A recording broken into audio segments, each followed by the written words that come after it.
Hi everyone, welcome to Protective Diet Education, lesson number 190.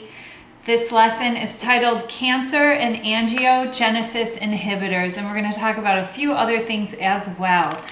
But tonight's lesson is to educate and empower our community to see we are the boss of our body, and we're in control of our personal health path, always. And that's very dependent on our lifestyle and what we're putting into our body. But before we get started, I have to read this testimonial from Colette. She's here in our chat tonight, and I want to congratulate her personally. Thank you so much for submitting your photos and your testimonial. You look beautiful. Fantastic job. She writes to us, "Hi, I'm Colette Marie, and I joined Protective Diet in February and went 100% PD on March 30th, 2017. Today, September 30th, is my 6-month anniversary, and I'm so thrilled that I discovered Julie Marie and Protective Diet. I'm currently down 62 pounds. I feel hopeful and excited to see how eating plant-based forever can enhance my future. I'm typically not a very verbal person until someone really gets to know me. I've been overweight my entire life because of that. I've never wanted to stand out or be noticed. My long road to PD and healthy living has been quite the journey. After years of trying everything else, I have finally found my forever solution to food cravings and being the best version of myself. At 14 years old, I went to a weight loss doctor and got a prescription for fen-phen, an anti-obesity treatment that utilized 2 diuretics. I can still remember back to 1979 when my mom had to make me eat because the medicine I took away any appetite I had. All I wanted regularly were Diet Dr. Peppers. The medicine seemed to work though. I got down to 142 pounds. Eventually, however, after stopping the pills, I gained the weight back and then some. Over the next 15 years, I would come to try every diet you can think of, from Weight Watchers to every fad diet out there. I would try different pills, workouts, and although some things would help, I would always gain back whatever weight I had lost and then even more. I never learned how to control my cravings. I would always think to myself, why can I stop eating? Why can I not stop eating? And I can relate to this totally. Why am I so different? In 1992, when I was 30, I married for the second time and weighed 170 pounds. Year after year, I would continue to gain weight until I reached my heaviest at 340 pounds at 5'8". I would wear tight size 26 in pants. I was almost 50 years old and I felt desperate. I knew that I had to do something. I suffered through years of chronic pain. My feet ached so much that I resorted to only wearing SAS shoes. I could never go barefoot. My whole body was inflamed. I had diverticulosis, IBS, as well as arthritis in my hip, lower back, and hands. I felt defeated and depressed. The only things that kept me going were my faith in God and my family that loves me. After my doctor of 15 years realized I wasn't going to change my diet or do any exercises that he suggested, he had me sign a paper regarding my high cholesterol. 30 days after being prescribed Lipitor, I felt worse and refused to keep taking it. I was already on 21 other pills for IBS, diverticulosis, and honestly, just to help me get out of bed. I remember crying often and feeling incredibly discouraged. After researching how to get well naturally, I found a homeopathic doctor in 2005.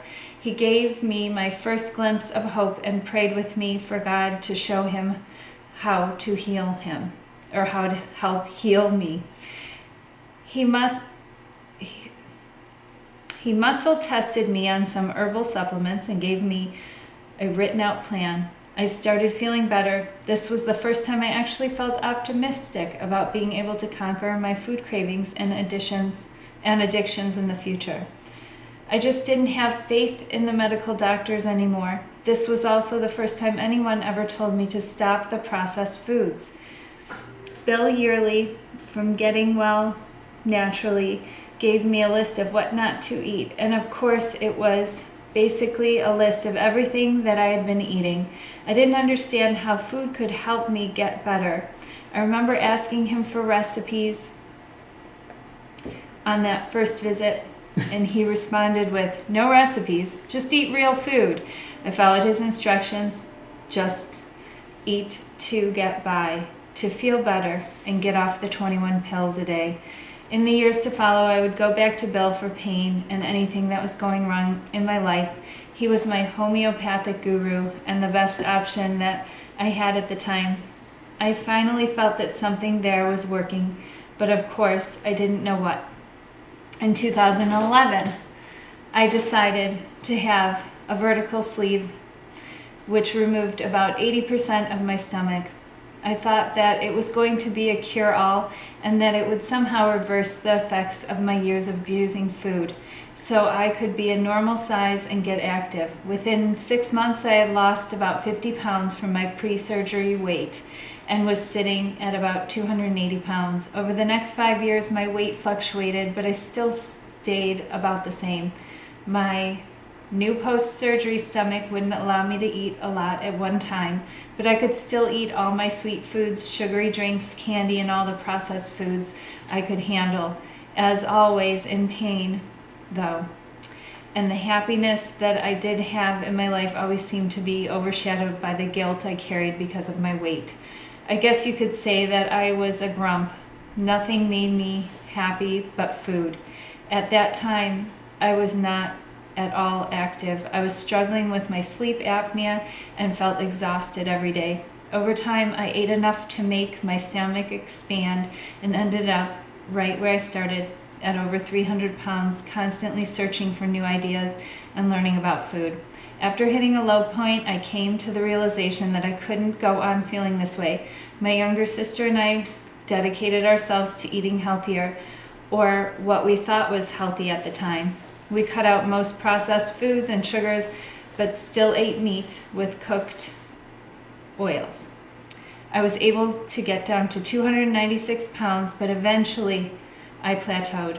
One night I was watching a movie on Netflix about food and GMOs. After the movie, I came across an advertisement about protective diet and went straight to the web page. I was excited to see recipes and watch Julie talk about how to cook and get your kitchen organized. The first thing I made was the ultimate cheese sauce, and I thought, oh, I can so do this. On March 30th of this year, I dedicated myself to being 100% on the protective diet and became well accustomed to my new way of eating, or new way of living. Then on August 29, 2017, Hurricane Harvey hit our town extremely hard. We had over 50 inches of rain in a matter of days. We ended up with 3 feet of water inside our house, and all of our vehicles were totaled. We had to be rescued out of the neighborhood by a boat because the water was much too deep, even for lifted trucks. We were taken to my sister's house back in March. She decided to join me on this journey, so I felt comfortable. Excuse me, and relieved to be with my best friend, PD partner, during this traumatizing time. In the days following the storm, we were without power and access to food was limited, but we did the best we could.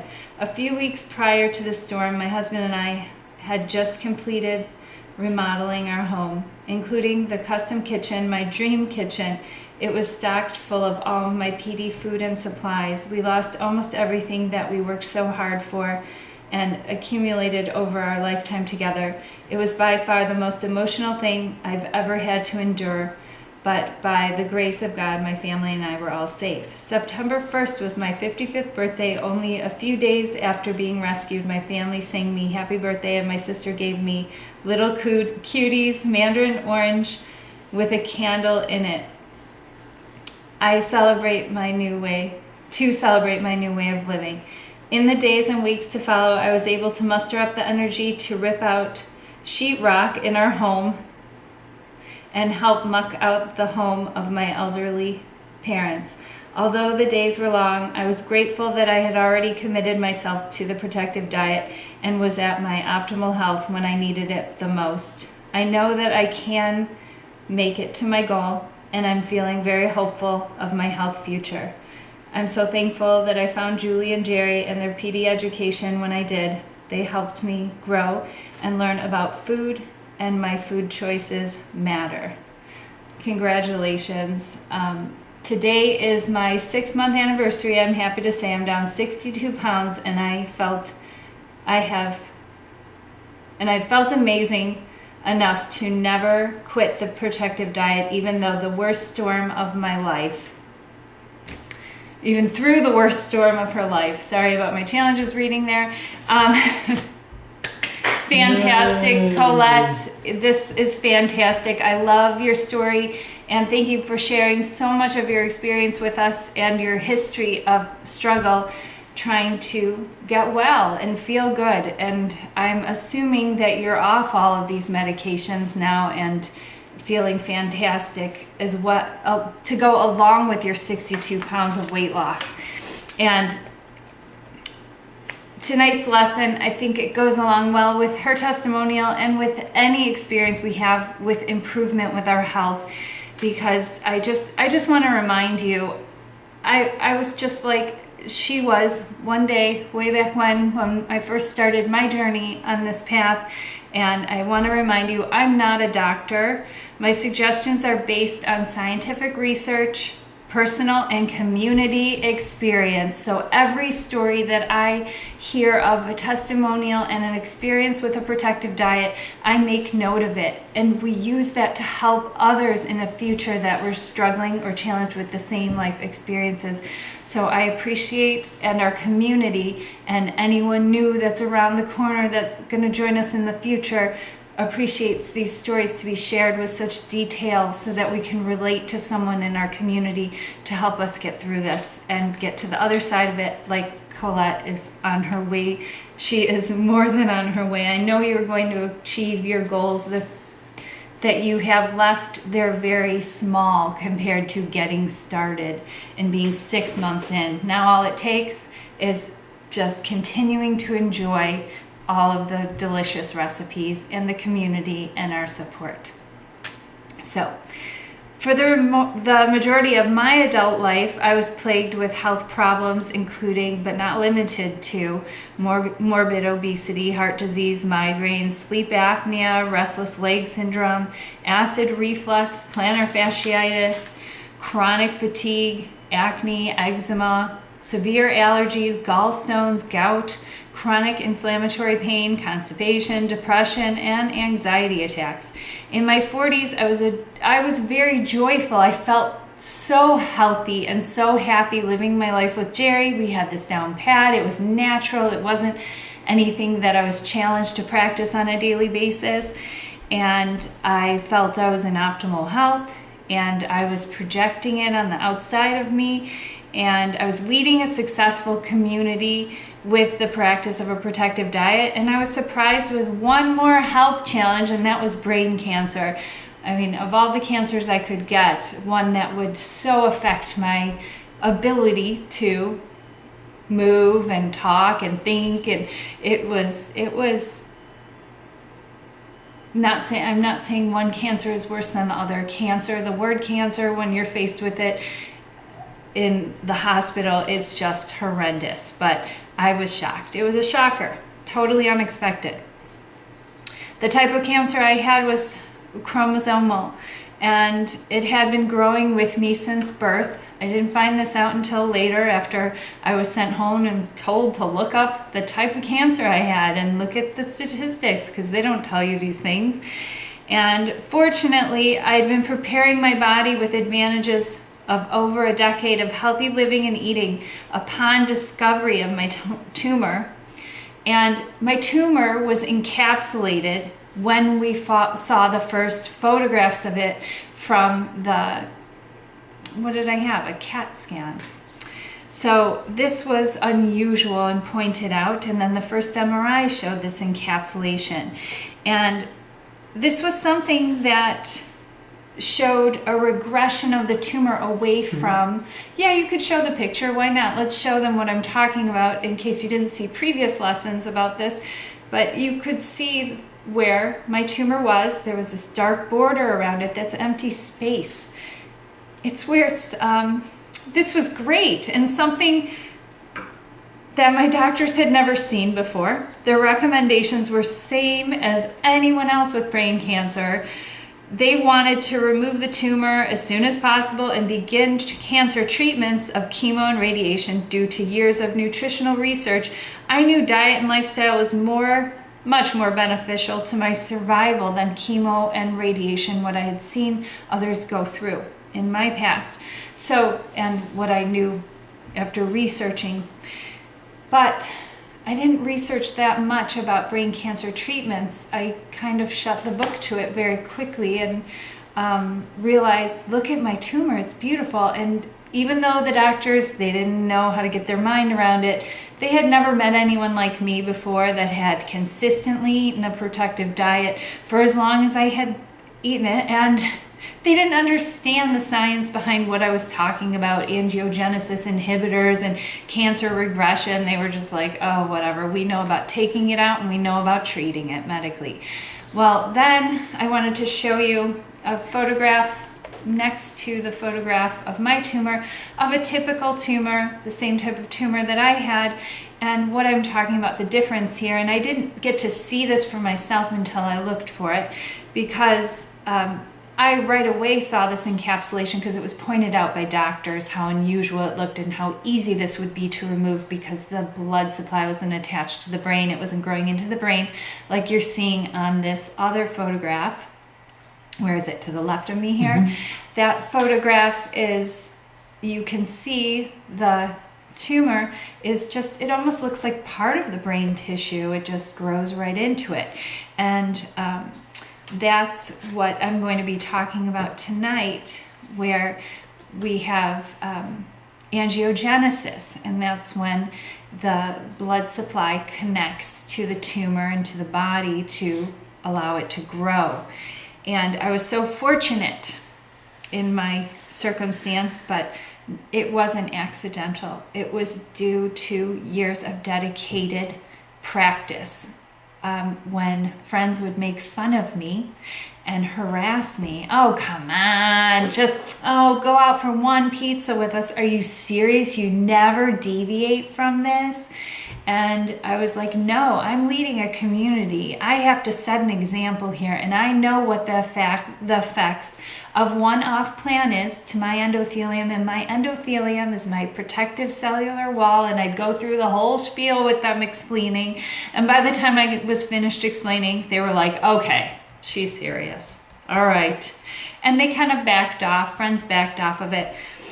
But when I was diagnosed with brain cancer, I had a lot of those friends kind of challenge me and say, I had some friends actually say to me, like, Julie, don't you think it's time to listen to the doctors now? You have cancer.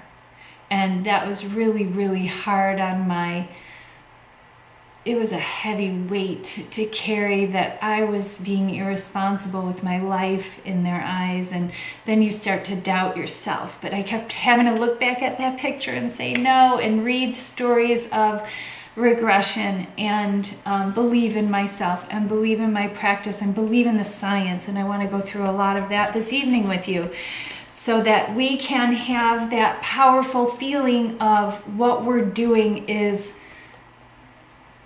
it's bigger than I ever imagined. Like, I never thought that I would be facing this kind of a diagnosis and be ahead of myself. And that's what I urge everyone I meet, all of you here in my classroom, especially in our community, to get the protective diet advantage. That's what I started calling it after I was diagnosed with this, because I was like, oh my gosh, I'm at such an advantage here. I'm not trying to figure out what to eat later, because I shared with you, if I would have come home from the hospital and had to figure out what to start eating to regress cancer or improve my odds with cancer treatments, I would not, I said I don't think I would be able to do it, because I was inundated with emails from people that I thought knew I already was on a roll here with my diet and lifestyle. They were sending me emails about diets to regress cancer.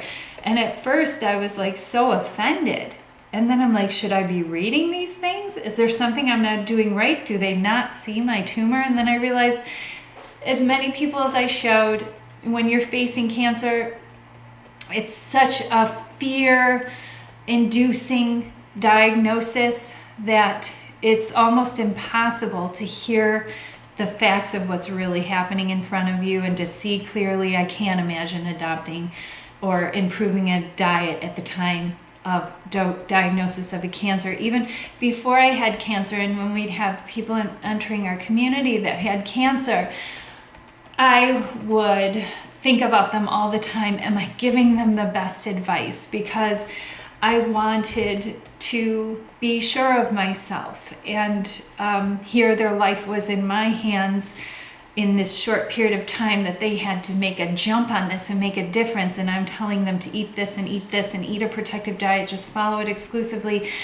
with this feeling of unsureness because this is their life. Well, here it is. I'm faced with it myself, and it was actually easier to do because it was my life to do it with, and to come out on this side of it successful and to have received a diagnosis with symptoms of regression due to my diet. It was just so confirming of what I'm doing is right on target as far as eating a diet for optimal health and protection for our overall well-being. But I want to get into some more of the science here. And I should probably just show them that photograph of my tumor before the first day, the first MRI is here on the right, or here on this side. And then the tumor after my surgery, it's no longer there. And I just finally got this confirmation. It's been 1.5 years since my diagnosis. It's been, how many months now? 9 months since December. How many months are we on? Yeah, 10 months. 10 months since I had the tumor removed, and I'm 11, allergic to the MRI. Months. 11 months. 11 months and 4 more days. All right, thanks, Jerry. It was kind of a big deal having that surgery, and I came out of it so well as far as no disabilities because this tumor was so easy to remove. And a lot of people that are diagnosed with brain tumors, they're inoperable, or they're like the one you saw where it's grown into the brain so they can't remove the whole tumor, and then they live in fear the rest of their life it's going to regrow because, and unfortunately, they're eating what we could call cancer accelerants, things that are going to grow that tumor back. And I've been told over and over again that it always grows back by visiting surgeons, not my surgeon, but visiting surgeons in the hospital post-surgery, and oncologists that wanted to treat me with chemo and radiation. And after I refused, they said, if you were my sister, that would be what I would be doing. I wouldn't take my chances with your life. And it always grows back. And I read in all of these cancer groups that it always grows back. So here I was like, how is this possible that this is going to grow back when I was able to regress it before it was even discovered just through diet and lifestyle? I wasn't doing anything special. And that's what I want to talk about tonight in class, but eating a protective diet. So fortunately, I've been preparing my body with advantages of over a decade of healthy living and eating. And the practice of a protective diet was confirmed to give me a protective advantage with signs of cancer regression on my first MRI when the tumor was discovered. I was challenged by health professionals and family and friends about my natural approach, but confidently refused these cancer treatments that were offered. After I even initially refused surgery because of these signs of regression, I'm like, no, I'm just gonna wait it out. And then after 9 months of severe headaches, I had the tumor removed. Due to my neatly encapsulated tumor, I am totally cancer-free, and a talented surgeon that's encouraged me through this experience. Many brain cancers are inoperable. I went over that already with you. So I have discussed cancer regression and angiogenesis and angiogenic inhibiting foods in previous lessons about cancer, but I would like to review these tonight to reinforce the importance of a consistent protective dietary practice to prevent cancer and prepare your body to handle any unknown future challenges. More than likely, we all have cancer cells within us, unfortunately. This is confirmed in autopsy studies conducted on victims of accidents. Most of the cancers they find are so small that they will never be a threat to us during our lifetime unless we search for them with invasive tests or treatments. And a lot of these cancers that are found are so small, and surgical procedures are done, and sometimes if we didn't find them, we'd never know they were there, like in my head. But I don't want to tell people not to do testing that aren't doing a diligent daily practice of a protective diet, because then there's a risk there that they're going to eat these accelerants and grow the tumor. So sometimes the treatments for these very small tumors that are discovered are life-threatening as well. But if we can eat anti-angiogenesis foods and slow the growth or disconnect the tumor from the blood supply, then we can prevent this developing into a situation.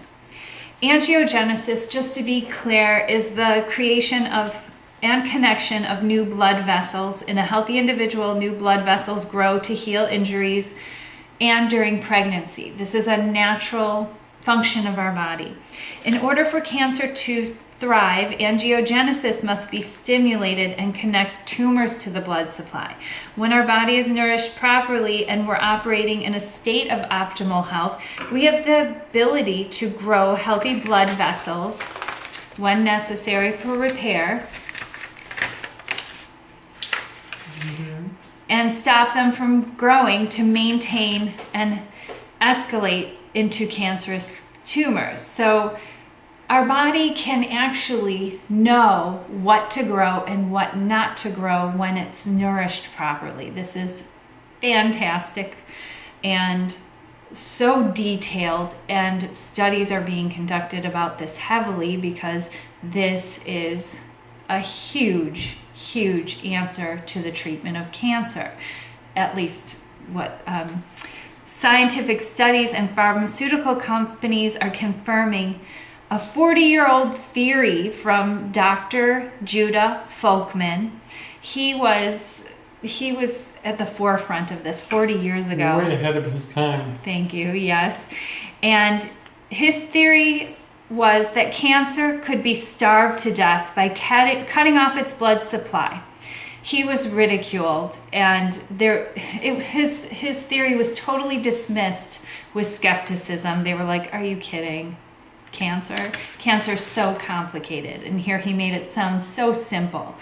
Dr. William Lee, who studied under Dr. Folkman, he's bringing this back to our attention, and he's studying angiogenesis inhibitors, and he calls the stimulators of angiogenesis, well, he talks about them being like there's fertilizers that can stimulate this, and then we also have ways of suppressing it. And the body, he talks about going back and forth where it has the ability to know when to grow them and when not to grow them based on food.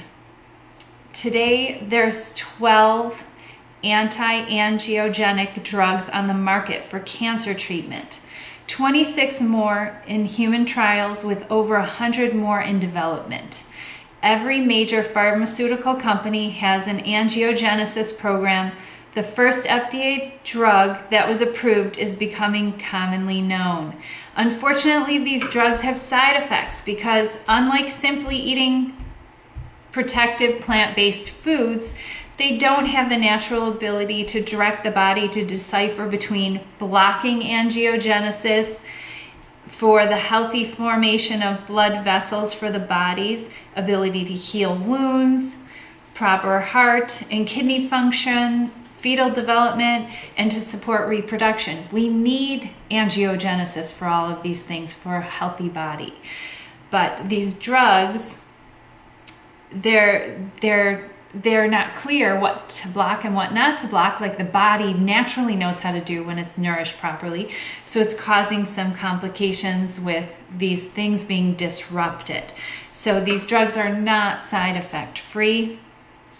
Doctors and scientists involved in the study of angiogenesis inhibitors are focused on how to bottle what is naturally found in plants and how to dose it to cut blood supply to tumors. Studies are focused on what foods are most powerful, such as red grapes over green, and how to isolate the phytonutrient in the red grape and reproduce it out of nature and study it in a pill form. That's their goal. Dr. Lee says one of the limitations of anti-angiogenic therapy today is that we're primarily treating very advanced disease. Dr. Lee started his research program looking at natural sources of angiogenesis inhibitors, and what they discovered is Mother Nature has laced many foods and beverages with naturally occurring inhibitors. Research indicates that 75 to 80% of cancers are caused in part by environmental factors, and about 30% of those are related to what you eat. But Dr. Lee doesn't want to focus on what should be removed from our diets. Instead, he wants to look at what we can add as a preventative to reduce the angiogenesis of the tumor.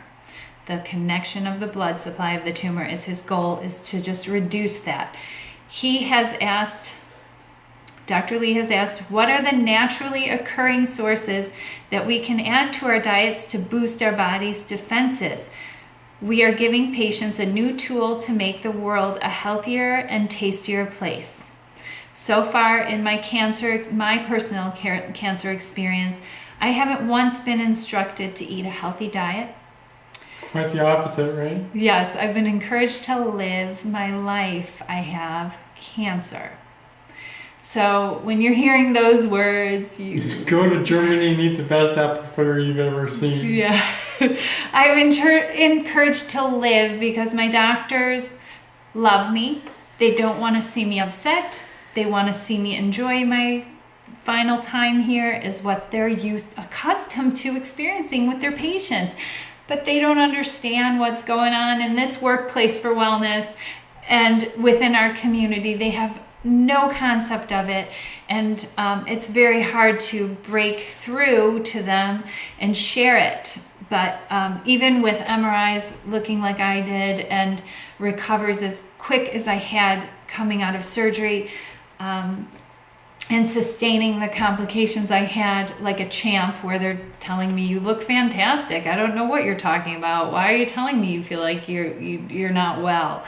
And on the outside, I looked great. So it was a different experience for them. And I think I am opening eyes to this, and it's going to take a little bit of time of me putting my entire story together and encouraging them to understand it, to get somewhere with it. But we are spreading the word of protective diet, that is for sure, throughout the hospitals.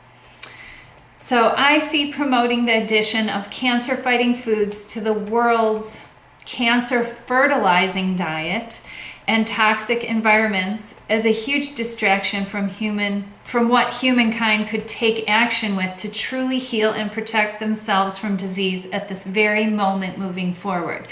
So what Dr. Lee is suggesting, he's studying like, what are the best grapes to eat? Should we eat red grapes, black grapes, green grapes? Which tea is the best tea to drink? Green tea or black tea? And instead, I feel like that's a huge distraction from what foods fertilize, as he used that word in his teachings. What foods fertilize angiogenesis and tumor growth? What is igniting this tumor, this cancer, to take over my body and take my life from me. Get it out of my diet. Step number one with a protective diet and getting a protective diet advantage is getting those foods out of your body, out of your life, off your plate, 100%. Then your body's going to be able to heal and give it a break. If we keep eating things that our body has to correct every time we sit down to dinner, our body has to focus on alkalizing our food and correcting our bad food choices and working overtime with this sludge-filled blood because it's full of oils or fats, and you're putting your body to a challenge after your meal to live with all of these things that are holding it back from ease so that it can focus on regressing a tumor or reversing your heart disease if you're just getting started on a protective diet, or reversing your diabetes, or totally eliminating all the inflammation out of your body like I did and like Colette did. And it's just like, and so many people in our community, I could go through naming name after name. I'm so proud of everyone that has followed through and practiced their protective diet and succeeded. And that's where I come in and instruct with powerful daily action steps with protective diet recipes and lifestyle systems to make it easy for us, to make it rewarding for us, and family friendly to make a massive impact in our personal life before it's too late. I want you to have this protective diet advantage because it's not just, oh, what if I get cancer? It's, I want to be the fastest one running the marathon. I want to look the best on my 45th birthday next month. I want to feel my best. I want to be here for my kids. I want to be the best business owner with high energy so that I can keep continuing to serve my customers and bring them new, exciting, creative material on a daily basis. All of these things we receive from what we put on our plate, not just living in fear of not wanting to get disease. It's like crossing disease off of the list. And if I am faced with it, guess what? It's not going to win. It's not going to ruin my life and take it away. It will become what I call a cancer experience instead of constantly being at threat of future MRIs. I'm not going to go to future MRIs or surgical procedures, and I still have to have my skull reconstructed coming up soon, and I'm not lining up for that in total fear that something's going to go wrong because my body is so protected and powerful. I know I'm going to pull through. So if we take all of those foods out of the diet, this is the way to go. And the subject of removing the fertilizers to promote cancer growth with angiogenesis, as Dr. Lee calls them, is being completely overlooked, maybe purposely overlooked due to the effects of sabotaging the food industry, or because of people's lack of interest and clear guidance to change their disease-promoting diets. Most people haven't heard of a protective diet or protective diet education, or what our community has accomplished together and what our community is willing to support anyone new that wants to get started. The more, the merrier. The more powerful we are together to inspire others. Most people haven't heard of us, and our global community's success to reverse disease and take daily action to change health paths, offering protection to humans, animals, and our planet with every bite we take and every choice for betterment that we make. A lot of people haven't heard about this. They're like, protective diet. It's funny because someone shared protective diet in some type of whole food plant-based group and told me that they said, oh no, we don't eat that food. They went to Protective Diet, the actual website, and saw the pictures of the beautiful food, and they're like, we don't eat cheese, we don't eat eggs, oh my gosh. And they were freaking out because we don't eat apple fritters. Right, so we are making this food look exceptional and taste exceptional, good enough to serve to a dinner party of guests, as you've seen me do, that aren't on a protective diet, and they're going to just be thrilled enjoying a healthy meal once in a while that blows their mind. They're gonna be like, I can't even believe this is healthy. And you can take them on a trip around the world with the recipes that I've recreated. Jerry always laughs when I say we recreated. He sampled and I created. Well, hey, the quality control is a very important part. Yes. So, Jerry, I'm not making light of your responsibility in taste testing, but I am. Julie does all the work. It's awesome. I want to reassure you and remind you of what you are doing and can do every day moving forward to protect yourself from disease. I'm talking about full-time commitment to optimal health. This is what it takes. I'm not promising optimal health and a cancer experience like you witnessed me experience with a PAPD, as my sister said. Playing around PD is not going to help you to experience cancer the way that I experienced cancer. I was in it to win it for a lot of other reasons than cancer. I had no idea that was on my tail for as many years as it was. Do not wait until it's too late. As Dr. Lee has explained, that he finds that's commonly the case because the how-to guidance and support of PDED is not well known. So let's share it. Let's get it out there. And the best way to share protective diet is by applying it yourself to the point that you are a walking billboard. I mean, people ask Jerry and I questions about what we do and what we're eating, and what our dog's eating, because he's so fast and so fit. And it shines to where you will become your friends and families naturally their resource for nutrition, cooking, diet, and lifestyle when you're representing it on the outside. And that happens naturally. You don't have to tweak this in any way. Just eat protective diet recipes. Go ahead, Jerry. Now, all PD food is great. What would you recommend? What would you say is the best to consume on a protective diet? The best food to consume? Yes. Is that the question? Someone that wants the best protection, what should they eat on a protective diet? I thought you were asking this question, Jerry. No, the way I you read wasn't. it. I was saying that everything's great. That's my answer, is that you can eat anything on the website. Yes, you can eat everything. Awesome. Eat a variety would be the best. But we're going to go through a list of all of those things. But first, I want to mention, if you're watching this lesson, you've been informed, and you will have all of the tools in the archives and support from our community to do this easily and effectively. And if you're just getting started, watch those lessons that are going to help you get your workplace for wellness set up, because the most important thing is that your plate is always PD all the time. And keep all of the off-plan foods off that plate, and you're going to be protected. But we're going to go over some of those superstar foods as well, and what I did. I want to remind you also that vegetables block the tube formation of blood vessels that inhibit the growth of tumors. So when we eat vegetables, they are angiogenesis inhibitors, I call them. You could call them anti-angiogenic, oh my gosh, all these words. Anti-angiogenic foods. That's what you can call them too.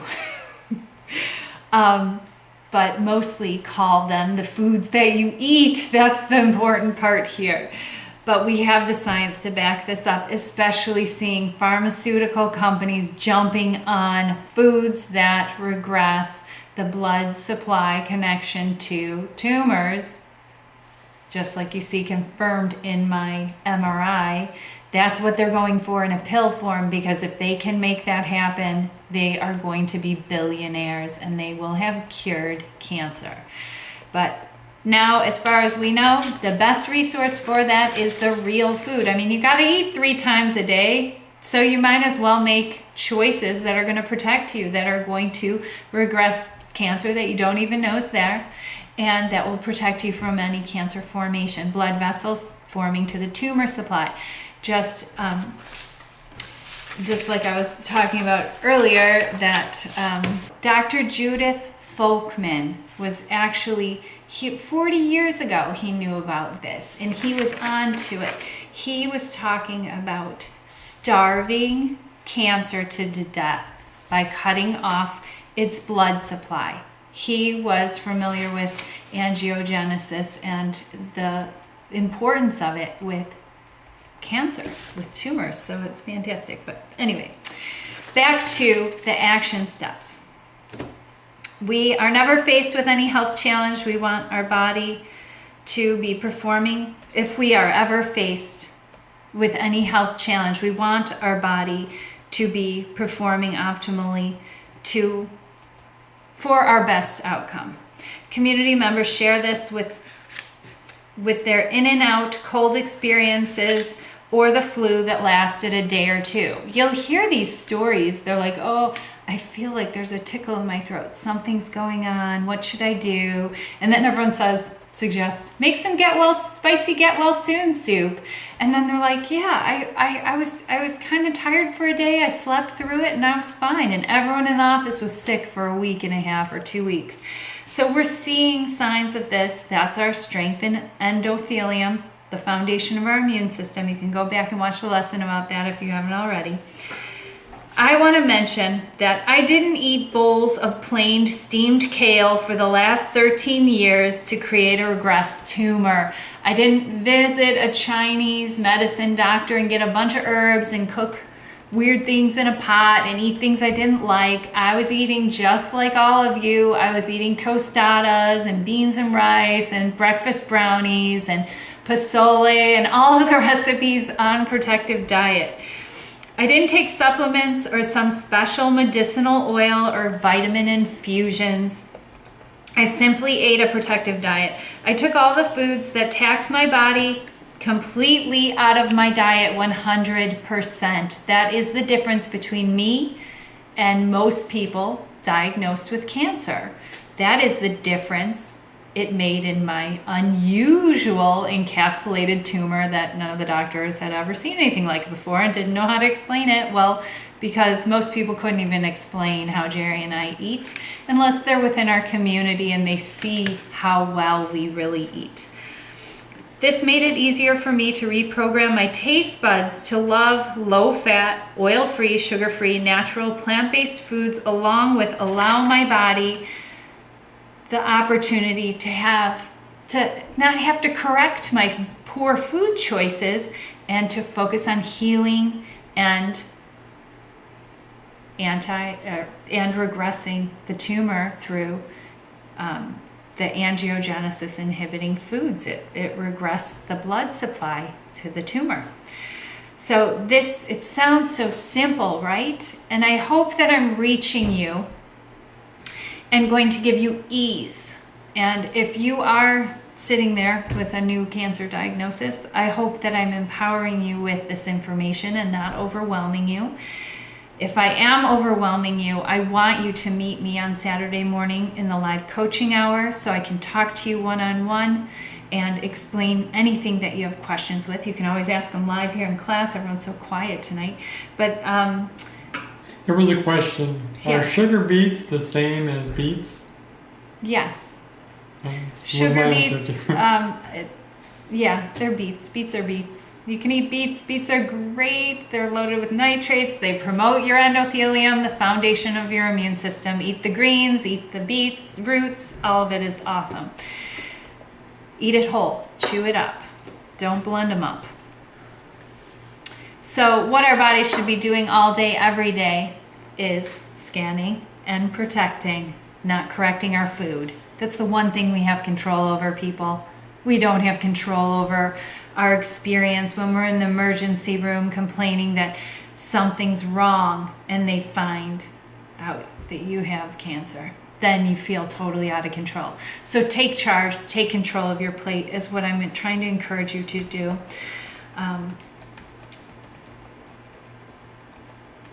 Our bodies should be protecting us from what we're exposed to and not what we put in our mouth or use to clean our or fragrance our home or apply to our skin. And we have lessons on cleaning up your cleaning products. We have spa ritual lessons talking about making your own body products very simple, and it cuts costs too. I applied every simple and enjoyable thing I suggest to all of you in all of these PDED lessons. Basically, I put my life on film and showed you what I did, and here we are in a situation. Usually people are making films about how they handled cancer. Well, you can see what I was doing to get a diagnosis like I did. I was living this life before I was in that hot seat. I took clean whole plant ingredients and made them into familiar foods, and I loved and that I could serve to anyone with any dietary practice is basically what I did, and I enjoyed it, and I continued to do it. I created innovative, easy to follow cooking techniques to make my love of global cuisine a daily part of my life, because it's not sustainable if we're not having our favorite comfort foods from all around the world. I swapped out alcohol for grapes and higher quality protective ingredients over 1.5 years ago now, when I was diagnosed with cancer. I decided, oh my gosh, yes, moderate alcohol consumption promotes our endothelium, but what is moderate alcohol consumption? And I really examined that, and I redid the alcohol class for you. It's part of the foundational classes in the fundamentals of PDED, and that explains it just wasn't worth it to have this little sip of wine and tease myself with it, where I decided the money that I spent on a glass of wine when I was out or a bottle of wine with friends, I'm going to put that towards the most beautiful organic grapes I can find that are protective for me and that are angiogenesis inhibitors. And I want to feel good about everything that I put into my body. And now, after giving up alcohol for this long, I don't have anything going on in my life that I ever feel bad about doing. Not that alcohol was causing that, but sometimes I'd have a couple drinks and the next day I'd be like, why did I do that to myself? I'm feeling it. I'm feeling slower today. So now I don't have any of that in my life, and it's great. Marcy is 90 days alcohol free. 3 months, Marcy. Way to go. That's awesome. That's quite the accomplishment. Because in the beginning, when you first give up alcohol, if that's what you choose to do, watch that alcohol lesson. That will, let you know if this is for you or not. It's not a make it or break it situation. I'm not saying don't do a protective diet if you can't give up alcohol, because a protective diet with wine in it is better than eating a standard American diet with wine in it by far, or any diet that I know out there with wine in it.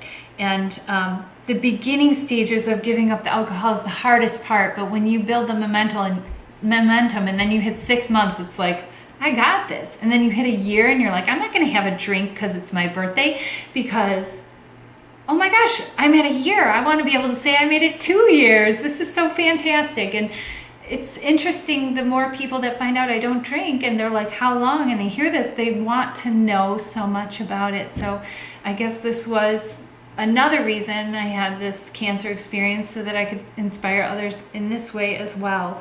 And it's fun to talk about your accomplishments and things that you feel successful with. So keep going, Marcy. You're doing awesome. You should be very proud of yourself. When I was faced with cancer, I had the confidence of already overcoming multiple health challenges and disease. This gave me the confidence I needed to go against the grain and refuse cancer treatments.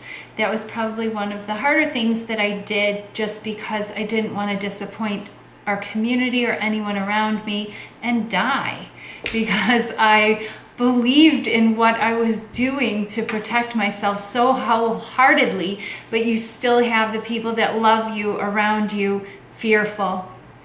And it wears on you, believe me. So it was a little bit challenging, but I had the confidence because of what I had previously overcome. So that's why I'm always encouraging you to achieve optimal health now while you're well. And then anything else you face, it's going to be like, well, hey, that laundry list of things wrong with me, my diet and lifestyle took care of that. So why can't it beat brain cancer? It's already halfway there. So I want to talk about angio inhibitors, foods that inhibit the formation of blood vessels to cancer tumors. Allium family of vegetables. We have an entire PDAD lesson on this. Onions, garlic, leeks, scallions. What savory recipe on a protective diet doesn't have onions or garlic in it? I don't know, because you know what? Lucky could probably tell me. Because dogs can't have onions or garlic, and Lucky can't eat anything that I make for Jerry and I, because they always... Butter noodles has garlic in it. Oh, yeah. They all have onions or garlic.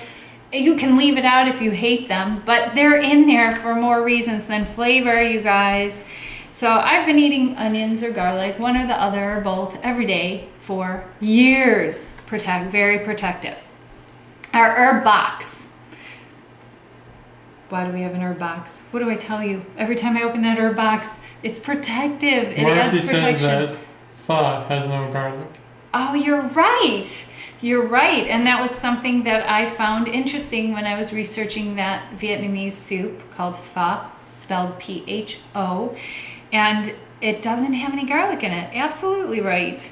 So Marcy's been with us from day one. We're almost at our 4-year anniversary of Protective Diet Education Weekly broadcasts, and she knows the recipes. Thanks, Marcy.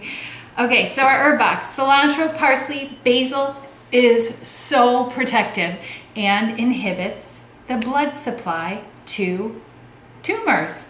So set up that herb box. There's another reason to do it, not just convenience, saving money from throwing away soggy herbs, and always having the flavor of the fresh herbs handy to incorporate into your dishes. This is going to make your dishes go from blah to gourmet. I guarantee it. Basil. Did I mention basil? I don't know if I named that one. Okay, so spices in our PD spice cabinet, they're all super powerfully protective, but some are being more heavily examined for their I'm getting crazy with my words here. For their angiogenesis inhibiting qualities. So we have oregano. Dried oregano's in so many recipes. Cinnamon is in so many recipes. Turmeric, it's in all of the curries. And it's in a salad dressing. It's in quite a few recipes we've added. Thyme, it's in a lot of the soups. It's in the plant-based etouffee. You know them all. Chopped dried onion, are you kidding me? It's in a lot of PD recipes. Fennel, it's in the Italian sausages. Then we have fresh ginger we're putting in all the Asian dishes. There's no mistake that these ingredients are on a protective diet. I incorporated them and named this a protective diet for more reasons than the animals in our planet. It's for our human health first, so we can be here to inspire people to adopt a protective diet for their health and for the animals in our planet. It's all in harmony together. Tea, green tea, black tea, flower water, they all are very powerfully protective. Drink the ones you like, herbal teas. Then you've got the herbs and flowers and things like that in there. Greens, whatever greens you like. What greens do you like? Your collards, your kale, your broccoli, your bok choy, Brussels sprouts, cabbage, mustard greens. You don't like mustard greens like me, don't eat them, they're too peppery. Eat the ones that you like. Now don't make a plate of just greens. You've got to incorporate it with something you do like. I was not eating plates of steamed greens or pots or pressure cookers of it. You see what I was eating. If I ate a lot of greens, it was in the form of Asian style kale, and it was once a week, it wasn't every day. And I threw greens into other things, and I ate salads, but I ate them on top of tostadas. I enjoy my meals. I eat what's on protectivediet.com. Those are my recipes because that's what I eat. I just want to be clear about that because a lot of people say, what exactly did you eat with this tumor regression? Everything on my website. I mean, you see it. You see it on Facebook. You see our plates. You see our bowls We of eat a butter lot of noodles. enchiladas. Oh no, that's where we're going to eat. I love enchiladas so much. Okay, and I just want to get through these. Sweet potatoes, winter squash, lentils, all kinds of beans. They're all protective and inhibit angiogenesis. How many leafy greens would you eat in a day? In a day. Today actually was our shopping day. Well, yesterday was our shopping day and we didn't get there. So all I had was romaine lettuce. So I didn't have a lot of greens. Oh wait, no, this morning I had what I'm still trying to name for you guys. It's like I call it a Japanese breakfast, but it probably isn't. It's a noodle broth soup, and I threw chopped purple cabbage and what was the other thing I had in there? There was, broccoli slaw that I threw in there. That was like I call it my fast food from Trader Joe's. Sometimes I buy that shredded broccoli slaw, and I threw a handful of it in there with some broth, vegetable broth, and a package of ramen noodles, the ones that are oil-free. They're totally PD. And that's what I have for breakfast. Oh, with garlic, a clove of garlic and a grate of ginger. So, wow. But this is not something you have to eat for breakfast. I eat the yogi bowl some days, but I was cold this morning, so that's what I had. So I did have some grains. I had my cruciferous vegetables, and I had my sulforaphane because I ate some of the cabbage raw. There's a lesson on sulforaphane. And that is a protective phytochemical with the help of detoxification, because a lot of cancers are caused by environmental exposures. So we want to always be detoxifying our body, and sulforaphane is a phytochemical that is produced with cruciferous vegetables when we chew them raw or when we pre-chop them about 40 minutes before we cook them. It allows for those enzymes to mix and produce sulforaphane, which helps our liver to detoxify. So if you're exposed to things you're breathing, exposed to things that are on your skin, if you're exposed to cancer within your body, it helps your body to filter out cancer cells. So all of these things, it's helping with our liver. Very important. Tomatoes, yes. Mushrooms, citrus fruit, squeeze some lemon in that sparkling water, make yourself a freshka, eat the citrus fruit. It's that time of year again for those mandarin oranges and those cuties. Get them in your house, because when these are around, guess what happens to them? We eat them every day. We incorporate them. And all of these foods that I've listed here, it's not exclusive to these. These are just the top ones they're talking about. And oh my gosh, I can't believe I didn't put it on here. Tofu. Tofu is a bean, and my soy milk is in my tea in the morning. My tofu is in my buttermilk ranch dressing. It's in my yogurt. It's in my diet purposefully. It's delicious, but purposefully, because of the phytochemicals in it that help to protect me from cancer. And these are cheap. This is cheap prevention and treatment of all cancerous tumors. We're talking about, it doesn't get any cheaper, any simpler than this, because the experience I had upon diagnosis of cancer with my insurance, I called it insurance fatigue. And I've met people, I went to a support group for cancer actually last week, and that's for my yogurt. So I do want to remind you to set your timers on your phone when you're making yogurt. If you're making yogurt in the Yogurmate, or you put them in your Instant Pot, set your timers so that you don't leave them in there for 24 hours, because it happens to some of us. And then everyone's always wondering, oh my gosh, I incubated my yogurt for 24 hours. Is it going to kill me? So I use my phone to set timers for yogurt and for whatever I'm doing, to rinse my sprouts if I'm sprouting. And I have to tell you, I haven't broccoli sprouted since I had my brain surgery in December, because the smells of foods after my surgery I was really sensitive to cruciferous vegetables.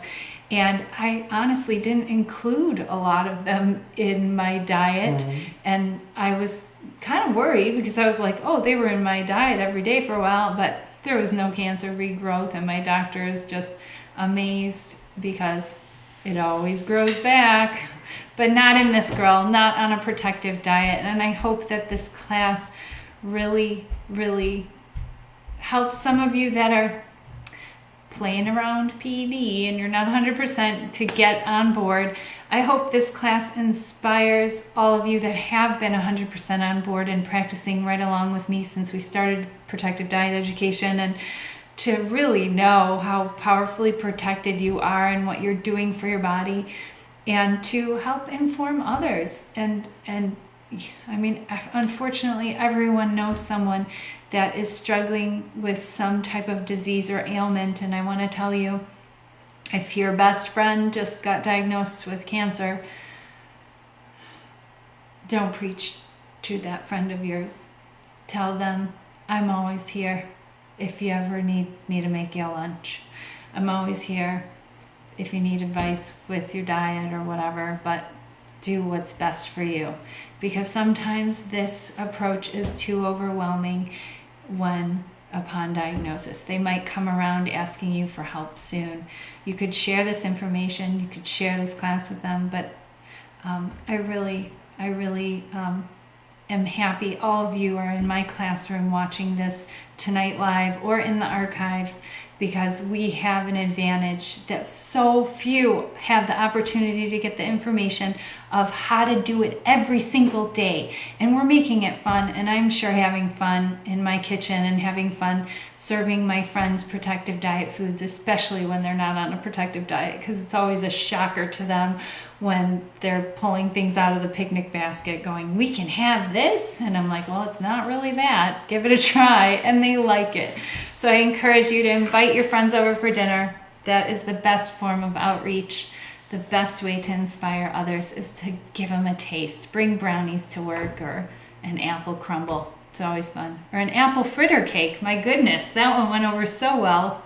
And that one was inspired by my neurosurgeon who loves real apple fritters. All right. Thanks so much, everyone, and get that advantage going. I know most of you have it already. Take care. Have a great week, everyone. Thank you.